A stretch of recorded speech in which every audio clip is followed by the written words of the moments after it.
Oh no. Yeah. Oh yeah, yeah. For tracks, obviously. On the lot. He became steel resistant. On the weather.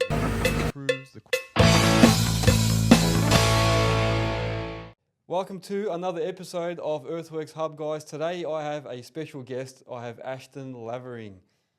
Thank you very much for joining me on this podcast. Thanks for having me, Ivan. No worries. I'm excited to get this done finally. You see, man. Thank you for having us here at Komatsu as well. So we're at the Komatsu HQ in Sydney. Yeah. Welcome to Komatsu Australia, the head office here in Sydney. We just finished up a branch tour, so I was excited to show you kind of how it all comes together here at Komatsu. Yeah, so look out for that video, guys. We'll have a Komatsu tour video coming out very shortly, not long after the podcast. Yeah, looking forward to that. That's it, man. So yeah, once again, thank you for coming on.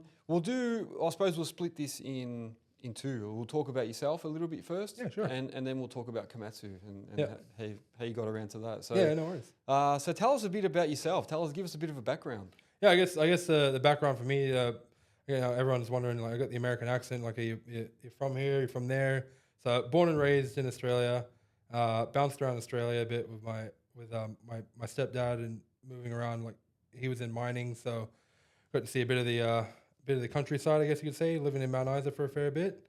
And then when I was 14, moved to the States, did high school over there, graduated from high school, and then decided I was going to jump into the mines. So did some mining, exploration drilling. Yeah. And then decided I was ready to move back to Australia and move back here. There you go, man. Yeah, because I always did wonder about the accent. Yeah, I was like, I wonder if he's from America or Canada or somewhere like that, you know? No. It's I had an Aussie accent at one point in time. I think moving countries in between going through puberty, I think that got rid of the Australian one. But I've been trying to get it back, and I thought I would get it back by now, but it's been almost 10 years, so. I think this accent's here to stay. It's stuck with you. Yeah. It's stuck now, man. Yeah, 100%. All right. So when you went over there, so you're saying you were working in the mines. So were you on like machinery and stuff? Or? Yeah. Graduated high school. Wasn't sure what I was going to do in my life. Stepdad was in mining, and so he's like, "Hey, why don't you apply here?" So exploration drilling, toughest job I've ever done, and I think probably one of the hardest jobs you'll see out there. Yeah. What is that anyway? For anyone that doesn't know, like what does it entail? Like, exploration. Yeah, exploration. So basically, it's a drill rig. You're basically the start of mining, right? So first, geologists will go out. They'll find a place that looks prominent, looks good to mine. Yeah. And then they'll start getting something like ourselves in to do pilot holes. So drilling down to the ground, and basically taking samples out of the material. And just seeing if there's gold. Where I was in Nevada, it was gold. So they're basically trying to find gold. Oh. So we'd go in, we'd drill holes, and then you're like, all right, was this going to be a mine site or is it not? And then you go further down the track. Once there's an established mine, then they need to target exactly where is the gold and the ore body. So then you go further into exploration, like they're basically trying to narrow down exactly where the veins are and where the actual ore body itself is. So the drilling itself is basically just you're standing around a machine, drilling in the ground, water and cuttings or rock coming up out of the ground, and you're bagging it, tagging it, and then it gets sent off to get analyzed. Right. So, hard job because, working it in Nevada, you experience all the elements. You're outside, there's no cover. So when rain, hail, or shine, you're in the elements.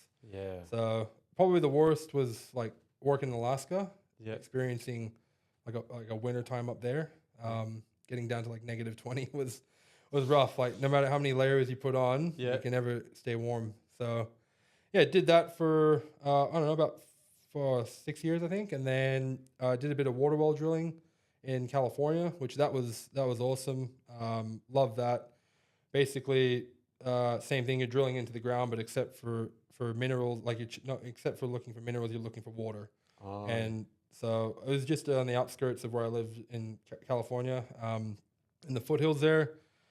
Most of it was for housing. Some of it was for farming. So you just drill on the ground. You're trying to find groundwater. Once you find groundwater, case it, put a pump in, and then now they've got water to their house. So in places in rural areas where you're not going to have like actual city water plumbed up to it. Oh yeah. Like we've got some of that in regional Australia as well, haven't we? Yeah, I mean, it's throughout Australia. Like anywhere that basically you're not on like a main water supply, Yeah. you've got to get water from somewhere, which would be your groundwater. Yeah. So yeah, did that for a bit, and then moved over here and jumped into the civil game. So just started as a laborer in a workshop, and then just operating machines in the workshop, just fixing them. And that just kind of one thing led to another, and then eventually I came here. Yeah. Yeah, and so started as a trainer in Komatsu. Okay, yeah, that's what I was going to ask you. Yeah, so how did that eventuate? Were you just like applied, or is it something you've always wanted to do, or like? Yeah, well, the last company I was working at, we had volumetric concrete mixers. So it's basically like a batch plant on wheels. Raw separated materials, you can truck it to site, and then you mix it up on site. We specialized in like a special rapid setting concrete. Yeah. So it'll reach full strength or 30 MPa within 3 hours. So we were mostly doing that on like high traffic areas, so roads where like you can't shut it down for long periods of time. So that, or the big one for us was airports. Yeah. So we'd go out to the airport, rip the existing slab out, replace it with the concrete. Construction time of 2 to 3 hours. Then planes are on it at 5 a.m. So it was a really cool, high-paced industry. But the problem was that you can't exactly just call up a labor hire company and say, "Hey, I need a volumetric concrete operator." Yeah. So I spent a bit of time developing like a training manual, and also training new guys that came on, and just showing them how this all comes together and how it all works, making it easier for other people to do it. So I saw that Komatsu put out a trainer position, and to be honest, at the time, and I don't remember fully applying for it. It's like I set up like the profile of who I am, like because they have like their own Seek internally, like their own profile that you can basically, it's like a talent profile. Yeah. So I think I set that up, and then I don't remember. I feel like they're asking for like a Cert 4 in training, and I didn't have that, and I was like, oh, well, worth a try. Yeah. And then like weeks later, they called like, "Hey, you still interested?" And I'm like, "Yeah, sure." Well, I don't have this. Oh, that's all right. Yeah. We'll get that for you later. I was like, oh, okay. And then, next thing I know, I came in here for an interview, and it was DDT 21. So that was the year that I got hired, or was it 22? 4 years. Yeah, so 21? Yeah, 21. 22. Sorry. 22, yeah. I got to think. I think. Well, I just hit 4 years, so that would be 21. Yeah, so 21. Sorry. 21. So 21. Got the job, and then they said, "Hey, you got the job. Come on down to DDT. Let me show you what we do." And that's why I love like DDT, because that was like the first interaction I had with like my actual job. It's like a sentimental thing. Yeah. Yeah. Right, Yeah. So I went down to DDT, kind of saw like what my role was, and then came in, and was blown away. I was like, why have I not applied for a manufacturer OEM before? Like, why am I? Yeah. So it was the best thing I ever did. And if you're out there and you're wondering like what you want to do with your life, if you can work for like an OEM or something, it's the best thing you'll ever do. It's like the best job I've ever had. Yeah. Yeah. Really, that's good. Yeah. Yeah.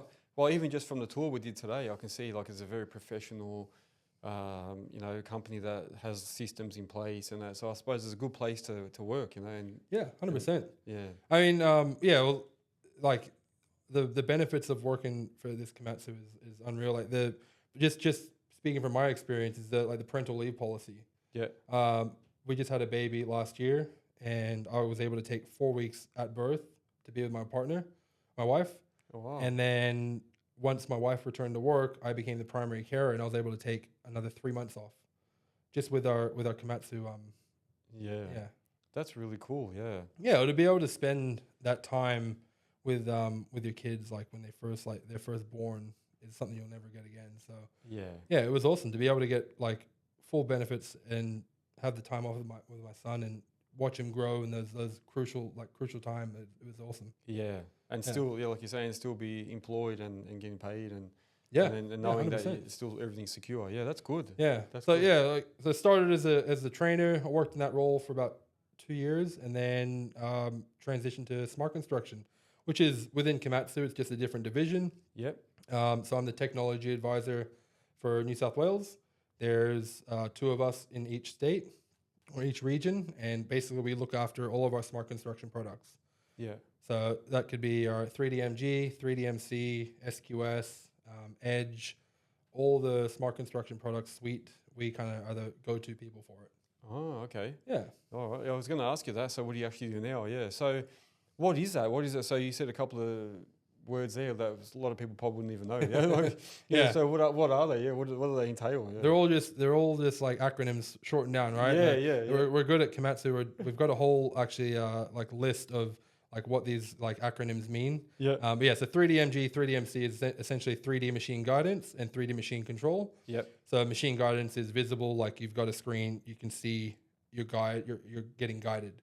3D machine control is with the guide, but also it has control elements. So that could be the dozer automatically will dig to design, or your excavator will automatically dig to design, depending on what parameters you've set in it. Yeah. SQS, Smart Quarry Site.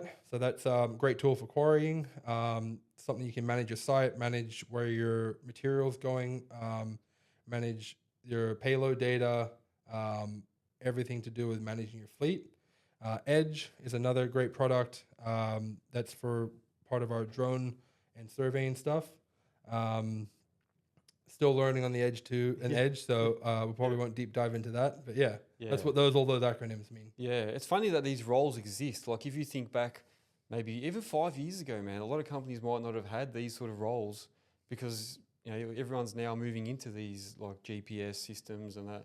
So it's strange that like now we're moving into that. Like actually, a lot of companies are putting on people 3D GPS specialists and that because you have to go with the times, isn't it? Yeah, 100%. Well, I think obviously before my time, but eventually at the start it was brought over here. We had like a partnership with TopCon where you'd have one Komatsu guy, one TopCon guy, and you'd support the region. To where now it's like fully supported by Komatsu internally. Yeah, and all of our products, but. Yeah, it's you're right. Like eventually, like it started out with just one guy, then now it's grown to 2, then to 3, and who knows where it's going to go. I mean, yeah, the more that machine control gets taken up is gonna, it's going to happen more and more everywhere. Yeah. yeah. Before we go too much further with Komatsu, tell me a little bit more about yourself in regards to videography and that, because you obviously do a lot of content on Instagram. Like you've got what, 45,000? Yeah, something like that. Yeah, 45,000 followers. So obviously you're doing something right on there. Do you enjoy that? Is that like a little side gig, or what do you do with that stuff? Yeah. Yeah, I look, it's all luck. All right. So the followers, like, I'd love to take credit for it, but honestly, it was I posted one. I remember I posted one video of a 375 dozer, and it wasn't much to it. And I look back at that video now, I was like, wow, that's garbage. Like, I couldn't believe I feel like I could do so much better now. Yeah. But yeah, I posted one video, and overnight, man, my followers went up. But yeah, it all started pretty much here with Komatsu. I started as a trainer, and then all the reps had their own Instagram profile, and they post photos. Oh, that's pretty cool. Like, I like Instagram. Like, I could get behind that. So yeah, created my own. And I think that was the other thing that kind of helped me out at the time is like my Instagram handle was Komatsu_Ashton. Yeah. So there was kind of like a bit of I don't know what the word is, but like you saw that I was associated with Komatsu. It's like, like this is serious stuff. Yeah. So it just started out as like random photos, and then around the yard, photos at delivery, and then probably the bigger one was like machine walkarounds. So I just do like little walkarounds of the machine, like this is that button, this is this button. And then people started requesting more and more of it. And then I was like, all right, well, I started with my phone. Then I jumped into, I bought a drone. And then after the drone, I bought a computer to edit it. And then after that, I bought a camera, like an actual camera, handheld camera. Yeah. And yeah, it just kind of kept evolving and evolving. And then eventually I got asked to do my first job. So I was all just doing it as a passion project, I guess, at the start. Yeah. Just taking photos and videos of stuff and deliveries, and like you get customers like, hey, my machine's getting delivered next week. Can you come out and film it? It's like, hey, no worries, I'll be out there. We'll get it all filmed up, get photos and stuff, and then you send it to them like, yeah, that's awesome. They show their friends, and then so I was just doing that, and actually Jimmy Starbuck reached out. He messaged me on Instagram. I've been following him for a few years. I've seen a lot of his stuff and really loved what he was doing, and he's like, hey, how much to come down and do a photo shoot? And I'm like, oh, I don't know. I've never been asked. Yeah. And we worked out a deal, and it was like hugely beneficial for both of us. Maybe more so for myself, but Yeah. he put me up. He flew me down. I got some great content for him, and then just did like some collaborative posts with him, and and then I think that just kind of helped out with like the social media growing and following. Yeah.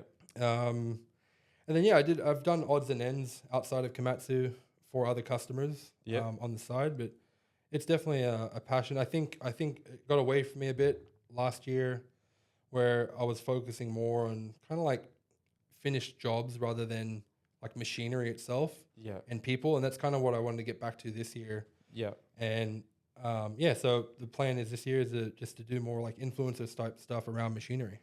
Yeah, cool. No, that's good because I like watching your content. So I see, and I do a bit of that myself. And I think a lot of people think it's easy, but it's not. It's not a 2-second thing, is it? No, it's definitely not easy. And I'll say that like I think I had like aspirations and wanting to like do what you're doing. Yeah. And I think there was a point there where I was like, I was going to start a podcast. I was like, I got it in my head, I'll start a podcast. And then you have kids, and you just don't have the time anymore. And it is and it also like changing roles as well. Like, I went from doing the trainer role to my role now, which is a lot more, I'd say a lot more hands-on. You're dealing with a lot more aspects of the company to where you just don't have the time and the luxury like you did before. Yeah. But no, like I love what you're doing, Yeah. and I've been a huge supporter of yours, and I'm excited to see you grow. And I guess that's all I want, man. I want people that I know and follow and hang out with just to grow and get better and do better for themselves, And Yeah, no. And also, I do want to say thank you as well for helping get Komatsu as a partner for Earthworks Hub. So it was all mainly because of yourself. So thank you. Yeah. Yeah, no, look, and I'm excited that Komatsu have decided to go down this influencer path and do podcasts and stuff like that. And I think that it's going to be awesome to see this all come together, and maybe we can do more of this with other people within our company as well, and just share like kind of what their job is and how they touch the machines and how it's going to be awesome to see how this all comes out. Yeah, that's it. No, good. Very, very happy to have you guys on board. Anyway, thank you. So let's talk a little bit more then about Komatsu. So you're saying that you do all these with the GPS and machine control and all that sort of stuff. What else? So if I buy a machine, does that all come standard with it, or do I have to get that separately? Yeah, so I guess like first point would be like, all right, let's just say you're a customer, you're looking to buy a machine. Don't know anyone, don't know anything, call the branch or call the Komatsu national line. Take the phone call. Yeah. And then whatever machine you want, we'll get you in. We'll get you to have a look at the machine, or if there's certain things that you want on a machine, everything can be done within reason to a machine that you want. As far as GPS goes, only certain models do have the GPS on it. Okay. We have what's called our 3DMC or I range. So that's some of our dozers. Some of the excavators have it, and then you've also got the 3DMG, which can pretty much be put on any excavator at the moment from 13 ton up to 950. Yeah, I suppose more and more companies are coming out with, or more and more brands are coming out with GPS standard nowadays, aren't they? Or some type of grade control or something in there. Is that? Yeah, it's definitely becoming more and more popular. So we initially had the 3DMC, which is the I machines that comes standard from factory with it already built on, and then probably more recently, the last few years, it's really ramped up a lot more as the 3DMG. So this is a great system because it can be put on aftermarket, and so it's probably one of the first times in like Komatsu where we have a system that's Komatsu owned and built, and we can put it onto our machines after the fact. Yeah, that's right. Yeah. Yeah. What was the one that I used? So we met at DDT last year, and there was a system that I sat in. I sat in one of the. That's a 3DMG. Yeah, that was it, wasn't it? Yeah, 3D machine guidance. So the good thing with that is you can get it standard on your 138. You can add it on aftermarket, or you can add it on new. Yeah, because that looked like a pretty cool system to use. Yeah, so no, very good. No, it's becoming very popular. Right now, our 228s and 138s are coming in from factory already put on. But if you wanted to add it in aftermarket after a new build, or even a machine you've had for years, you can add it onto your Komatsu machine. Yeah. All right. So we started touching on the process of buying a machine at Komatsu. So you were saying if you're interested in the machine, you obviously call up branch. Yeah, sorry, And we then- didn't really yeah, finish. we Yeah, do, yeah. So you call up, you tell Yeah. the sales rep what you want, what machine, what you want on the machine, what kind of spec do you want. Yeah. Do you need fire extinguisher here and there? Do you need extra stickers? Do you need a certain attachment? Once that gets all spoken about and figured out, then basically we'll see, all right, what's the availability? Is there a machine on ground? Is there a machine on the boat? Assign you a machine. And then basically we just wait for it to arrive. So once it arrives, it'll land in Australia. Yep. The machine will have its slot in the process of a PDI. It'll go into PDI and then basically get built and put everything that gets put on it that you have requested. Ah, yeah, yeah. Yeah. So once it gets built and everything's up to your scratch, then we will deliver the machine.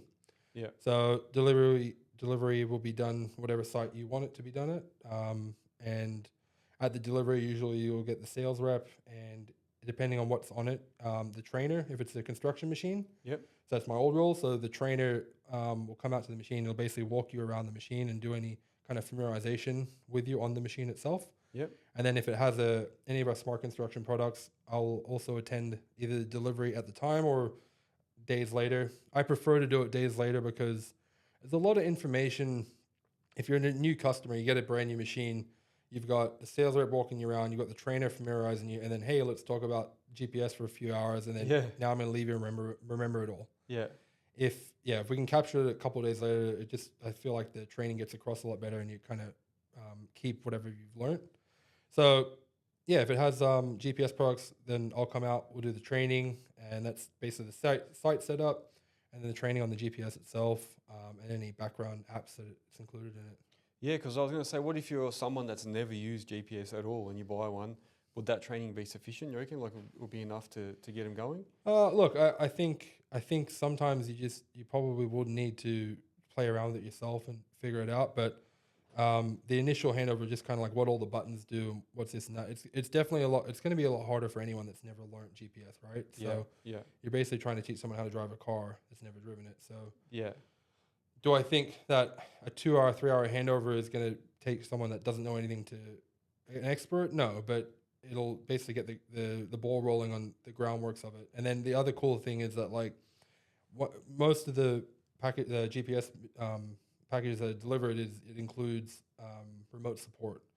So once the machine gets delivered, the training's done, you've got a support hotline directly to our Smart Construction Support Center. Oh, cool.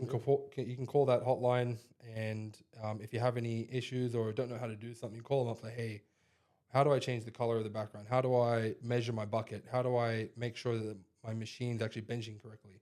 Call them up, yeah, just press this button, press that button. We can log into the screen, and we can navigate you through the screen and show you exactly how to do everything. Yeah, that's a cool function. Yeah. Yeah, because I know, so if someone, like there might be a lot of people that still haven't used GPS and are thinking about going in and then thinking, oh, it's overwhelming, it's too much. What would you recommend for people that are thinking about it and have never used it? Like what sort of things could they do to make it easier so when they get one, they sort of hit the ground running? Yeah, I think definitely research. Yeah. Research is definitely a big thing, and training. Like there's so much stuff on YouTube. And to be honest, I'm trying to put together some more YouTube videos myself just to kind of give you an overall training on how it all works. But it just comes down to basics. Like if there's no YouTube videos, there's a manual that comes with it. Read the manual. Yeah. But you can get the gist of how GPS systems work just by watching YouTube videos. Yeah. Whether that's specific to the one that you've got, I think is more just like you just need to understand how it all comes together. Yeah. Yeah. Once you get that, essentially the rest of it will just be covered in the manual. Yeah. Yeah. All right, cool. But I think the other thing too is just to kind of, if you are looking at GPS, like what are the big things that you want, right? So do you want a cheap system, or do you want the best system? Do you want the best support, or like, you kind of got to factor in, like weigh in, like what are you looking for, right? Yeah. You can't. So if you want the best support with the best system, then you need to look at who's going to be the best option for you. Yeah. I feel like that we've got one of the better support systems out there, and also a great system, GPS system to work with. And we've got a lot of great feedback from it, and I'm excited to showcase anyone that wants to learn more about it. Yeah. Yeah, awesome. There you go, as a GPS specialist. Yeah. All right, so after I've bought the machine, had it delivered and all the training and that, what else, what other support does like Komatsu offer? What about after sales and that? Yeah, so we've got so machine gets delivered. We've got our support hotline, so that's directly to us if you've got GPS. You've also got the national line. You can call that for parts, or you can call that for any troubleshooting. You got your branch, so local branch to call up for any troubleshooting or set up servicing. Construction type machinery, first 2,000 hours are usually included in servicing. So you've got that service guy coming out four times usually to service the machine. Yeah. So you've always got that as an avenue to lean on. After that, so each machine gets sent out with like an oil sample kit. So oil sampling should be done at like 250 hours. And that's another avenue where we're basically monitoring your oil and making sure that it's all up to par and there's nothing weird in it, no metal, stuff like that. Yeah. So that's like preventative, I suppose. Yeah, you're doing some preventative stuff, like looking at metal in the oil before that. Metal, coolant, anything like it's stuff that shouldn't be in there, right? Yeah. So they're able to analyze it, and whether it's microscopic like stuff where you won't even be able to see it. Yeah. But it gets sent to our lab up in Wacol, and they can analyze it and say, hey, you've got something in here you shouldn't have. Like, time to rip that out and replace it, or what's going on? Like, there's something in there that shouldn't be. Yeah. Yeah. Other support. You've got your contracts, so that where you can see like your location, fuel consumption. You can see any errors or anything on the machine. So that Comtrax, is that so like if I have a Komatsu machine, I can log in to the computer and it will bring up my machine and tell me all the stats on it. Yeah, all the stats like fuel burns, idling hours. Idling hours is a big one. Yeah. Especially with tier 4 final machines now. Like we always want to make sure that we're reducing our idle and increasing our operating time. Yeah. Obviously harder to do in some applications, like maybe like pipe laying or something like that. But if we can reduce the oil and keep the machine running up on high RPMs, that's always beneficial. Yeah, there you go. That's cool. That'd be a good feature to have. And then can you order parts and stuff through that as well? Yeah, so you can just go into My Parts, and you can set up your own profile, and you can order all your parts through there to where you don't even have to talk to anyone if you don't want to, which is sometimes, there's two minds. Like probably the younger generation, like myself, are probably more opted to just order our own parts as we need them. Yeah. But then again, sometimes you don't know what you're ordering, if it's correct or not. Yeah. The older generation definitely prefer to talk to someone, which we have that as well. So we also have the customer support sales reps, which you can reach out and for any part inquiries or anything to do with your machine that you weren't sure on and you need to order parts, they can help you out with that. Yeah. That's good. And servicing as well. Did we mention that? Can you order through that Comtrax? Get your through my Komatsu. Yeah, you can order through your parts through there. Yeah. And then servicing. Obviously, we have all of our branches scattered throughout Australia. All branches in Australia, basically Komatsu will report to the OEM, which is in Japan. But we all talk to each other. And so if you're not in close range to a branch, then the next option is a resident fitter, which they're usually scattered in those places that kind of just out of reach of that branch. But they'll still report to the branch. It's just they're going to be the person that looks after you. Yeah. Yeah. Oh, that's good, man. Yeah. All right. So that's good. So that's Komatsu in a nutshell, I suppose. So you do offer really great after sales service as well, which is good. What about if you couldn't do this role? So just say going back a few years ago, you didn't get this role. What do you think you'd be doing now? Probably a lottery winner if I could pick. Like, it'd be nice to win the lottery. Yeah. No, but I think you're definitely doing something that I'm very passionate about. And I'd love to do. I guess. You definitely like. I love what you're doing. I don't know if I have the strength and the I don't know what you call it. Maybe the I suppose it's a hard job, man. It is. Yeah, you're right. Probably. I suppose you got to be willing to sacrifice a lot. Like I had to do this, I had to actually get rid of my machines and everything because I didn't have time to focus on those anymore. Yeah. So I suppose it's like you got to sacrifice a lot and be willing to take that risk. Yeah, I suppose. Yeah, it's a risk. That's the word I was looking for. Is risk. Is like just to stop what you're doing and focus solely 100% on this. Like it's major, but it's awesome that you're doing it. And I think that it'd be unreal to like do this full time. But yeah, I don't know. I really love working at Komatsu. I love my job, and I just don't know if even I talk about it with my manager, changing roles within Komatsu. I was like, I don't know if I could do it, because I love my role right now. We touch so many aspects of the business to where we're literally doing everything from new customer sales, like helping the sales rep out with getting that new customer, to helping PDI out, build the machine, helping used equipment out, build the machine, helping service out if diagnosing a problem and fixing it, helping the customer out when they call up and they don't know what they're doing wrong with the machine, and or if it's like a hardware or software issue, and then even like helping the CSSRs out aftermarket selling machine. Like, so like we're literally in our role touching every part of the business almost. Yeah. And it's just, I don't know, I find it so satisfying to be able to solve people's problems. Yeah. And I'm just like, yeah, just a big problem solver. So yeah, love it. It'd be hard to move then. Yeah, it does. It sounds like a good role as well. Yeah, I think a lot of people would want to be doing what you're doing. So well, it's great. Like, I mean, yeah, like with this role, like, you know, I cover the whole state, right? So I get to see, you know, like just yesterday I was in Bathurst. Yeah. Today I'm in Sydney. You know, next week, who knows? That's probably the only downside is like you probably don't know where you're going to be further than like maybe a week out. Yeah. But I mean, I like it. I don't mind driving, put on a podcast, you know? Yeah. Yeah, no, it's unreal role, and just working at an OEM is the best thing ever. Yeah.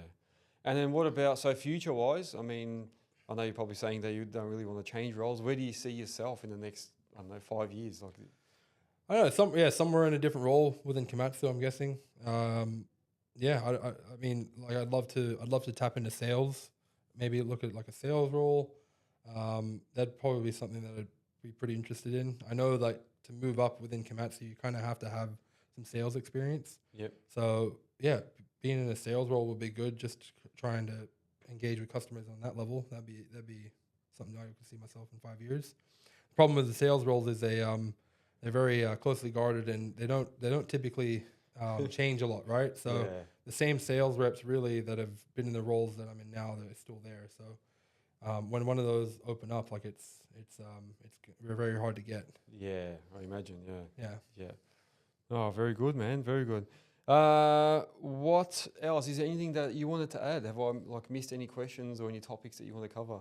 No, follow me on Instagram. Reach out to me on Instagram if you ever have a question with anything. Yeah. I love Trade Mutt, which is another big supporter. We team up with them at Komatsu. It is an interesting shirt. Yeah. Tell us a bit about that. Funky shirts to create conversations, and all through to mental health. So check out their website. They've got some really cool products. It's great to have you here, and thanks for coming by, and I'm really rooting for you with this podcast and this whole Earthworks Hub franchise. Yeah, thank you. Thanks very much. Looking forward to seeing how you go. That's it, man. No, I'm sure this won't be the last podcast we do together. You'll be on many podcasts. Don't worry. Yeah, absolutely. That's it. No, and thank you. Thank you for the tour today. I'll be posting that up, guys. Look out for the tour. Thank you very much for helping get Komatsu on as a partner for Earthworks Hub as well. And thanks for your time as well, man. Thank you. Thank you. All right, man. Take care. Guys, we'll see you all on the next episode. Make sure you tune in. Follow me on Spotify, YouTube, Apple for all the podcasts, and also on all the socials. So you've got Instagram, TikTok, Facebook. I don't know, there's so many nowadays. I don't even know what I'm on anymore. There's that many things now. And also I've got a whole range of YouTube videos. And you can go to the Earthworks Hub website, www.earthworkshub.com.au, if you want to find out any more information, or if you want to list your business on there and see some of our partners like Komatsu. All right. Peace out, guys. Take care. Yeah. Oh, yeah. For tracks, obviously. On the lot. He became steel resistant.